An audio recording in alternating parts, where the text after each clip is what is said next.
हम में से कई लोग यह कहते हुए मिल जाएंगे कि हमारा मन शांत नहीं रहता है, हमारे घर में शांति नहीं रहती है, हमारे बच्चे का पढ़ाई में मन नहीं लगता है। क्या है इसके पीछे का विज्ञान, क्या होता है मन?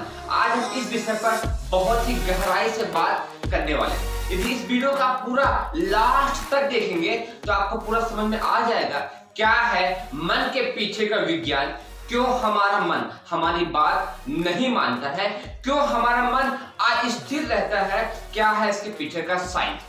कहने का तात्पर्य है हमारे ऋषियों मुनियों ने शरीर की बहुत ही गहराई में, महर्षि कणाद की हम बात करें तो महर्षि कणाद बहुत ही सूक्ष्म गहराई में जाकर गिरे हुए दाने को बीन करके उससे अपना भोजन करते थे, जो कि बहुत ही उच्च स्तरीय वैज्ञानिक थे।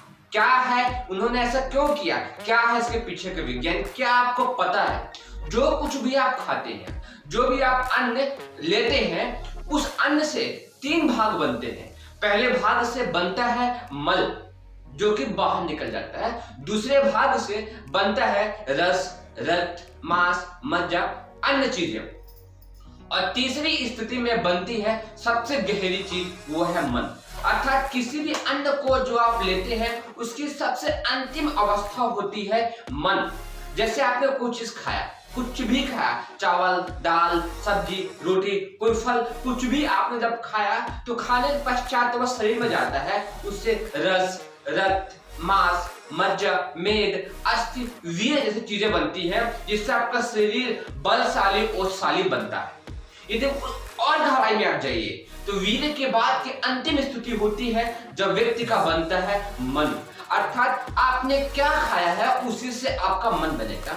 बहुत लोग कहते हैं हमारा मन तो हमेशा गुस्से में रहता है। आपका मन गुस्से में, चिड़चिड़े में क्यों नहीं रहे? क्योंकि आप जब भोजन बना रहे होते हैं या खा रहे होते हैं, उसमें कितना मिर्च, मसाला, कितना भोजन तामसिक, प्याज, लहसुन, जितना अधिक आप उस भोजन में तामसिक चीजों को मिलाएंगे। यदि आप रात्रि के भोजन में किसी का मांस खाएंगे तो सुबह आपका पेट साफ ना होना, कब्ज बनना, गैस बनना, सर में भारीपन रहना, अनावश्यक गुस्सा आना, क्रोध आना, ये सब स्वाभाविक गुण बने ही रहेंगे। अर्थात जितना अधिक भोजन आपका साफ सुथरा, स्वच्छ, सात्विक होगा, उतना ही अधिक आपका मन भी शांत होगा। अब इसमें से बहुत सारे लोग यह प्रश्न उत्पन्न करेंगे कि हम तो जिम करते हैं, ये हम बहुत मेहनत करते हैं, तो हम मांस खाते हैं शरीर को मजबूत करने के लिए। तो आपको हम यह बता दें कि भारत देश में कई तरह की दालें होती हैं, उन सब में उससे अधिक प्रोटीन है। यहाँ कई तरह के फल हैं, सब्जियां हैं और भरपूर मात्रा में अनाज है। वह सब खा करके आप शरीर को और भी अच्छा बलशाली बना सकते हैं। हाथी का विज्ञापन लें तो कौन सा हाथी किसका मांस खाती है? हाथी तो भरपूर सात्विक है, वो तो पत्ते ही खाती है, फल ही खाती है।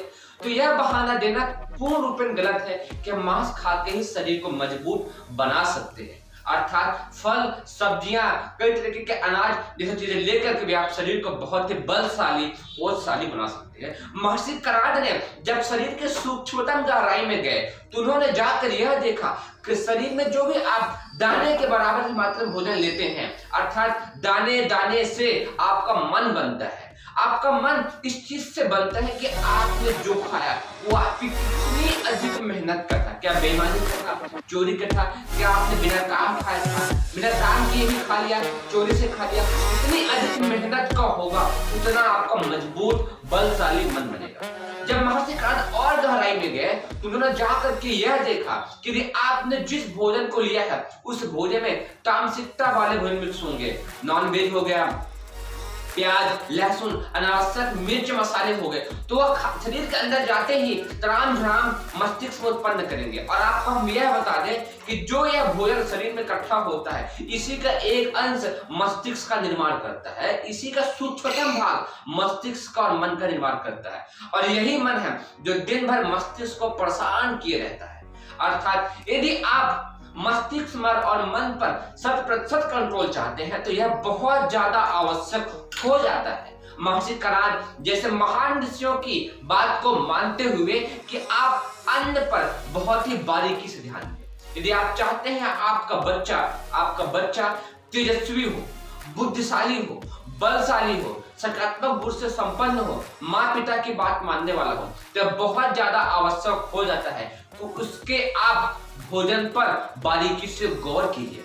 वह अब इसमें एक बात और समझने की है। पहली चीज तो भोजन जो आप कर रहे हो वो आपकी मेहनत का हो, आपकी ईमानदारी का हो, आपके परिश्रम का हो।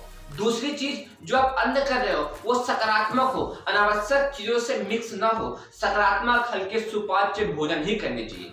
सकारात्मक हल्के सुपाच्य भोजन वह होते हैं जैसे कोई फल हो गया, सब्जियां हो गई, सब्जियों में अनावश्यक मिर्च मसाले नहीं हुए, और अनाज हो गया, अनावश्यक चीजों से बचते हुए, यह सब सात्विक गुणों में आ जाता है। अब तीसरी स्थिति यह आती है कि भोजन किसके हाथ से बन रहा है।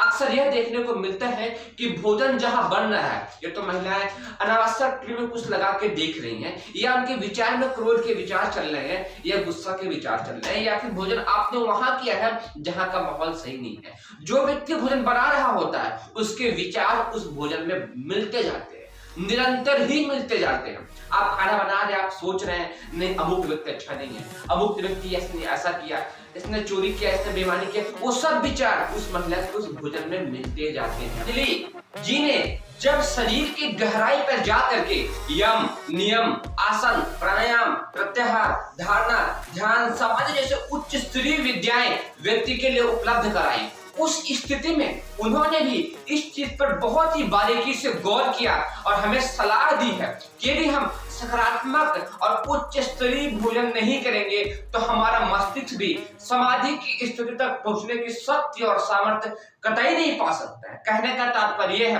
महर्षि कणाद, महर्षि पतंजलि, पंडित श्री राम शर्मा आचार्य से ऋषियों ने इस चीज पर बहुत ही गहराई से प्रयोग करके यह बताया है कि भोजन जितना ही सकारात्मक, जितना ही सात्विक, जितना ही मेहनत का, जितना ही ईमानदारी का, जितना ही बलपूर्वक और पूर्वक किया जाएगा वह शरीर में उतने ही शक्तियों का संचार करेगा।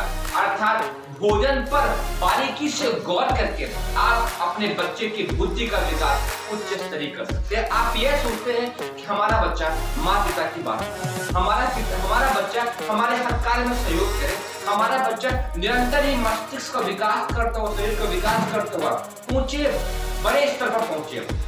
उसके लिए ये बहुत ज्यादा आवश्यक हो जाता है कि वह भोजन किसके हाथ से बन रहा है, अर्थात जिसके हाथ से बन रहा है उस व्यक्ति में सकारात्मक गुण के संचार हो, जहां बन रहा वह स्थान साफ सुथरी जगह हो, और जो भोजन हो वो आपकी मेहनत की कमाई हो। उसके बावजूद भी हमारे ऋषियों ने बलवेश को कहा है जिस भोजन को आप बनाएं उसका थोड़ा सा हिस्सा, मीठा हिस्सा जिसमें नमक न हो, उसके 5 टुकड़े करके अपने घर के अपने उस गैस में या आग में 5 आहुति गायत्री मंत्र पढ़ते हुए और देवताओं को नाम देते हुए जरूर दें। हमने इस विषय पर एक बहुत ही बारीकी से वीडियो बनाई। उम्मीद है आपने आज समझा होगा कि वह भोजन जिससे रस, रक्त, मांस, मज्जा, अस्थि, मेद, वीर और फिर मन बनता है, उस भोजन को प्रखर ओजस्वी बनाना बहुत ज्यादा आवश्यक हो जाता है। यही भोजन आपके अंदर मस्तिष्क का बहुत ही उच्च स्तरीय विकास करेगा, आपके मन को बहुत ही बलशाली, ओजशाली बनाएगा। उम्मीद है इस वीडियो को देखने के पश्चात आप इस बात पर बारीकी से गौर करेंगे कि आपका भोजन कहाँ बन रहा है, आपका भोजन कैसा बन रहा है, आपके भोजन में कैसे विचार मिल रहे हैं और आप उस भोजन को कैसे ग्रहण कर रहे हैं। लास्ट में मैं इतना ही कहूंगा कि जब आप भोजन करें उस समय भी आप यह भाव करें कि आपके शरीर में भरपूर मात्रा प्राण शक्ति, ऊर्जा का संचार हो रहा है। निरंतर चिंतन और मनन से आपका मस्तिष्क निसंदेह उन शक्तियों का पाएगा और मन बलशाली और शाली बनेगा। आपकी क्या राय है और आपने क्या सीखा इस वीडियो से, दोनों का जवाब कमेंट करके जरूर दीजिएगा। आप सभी को बहुत बहुत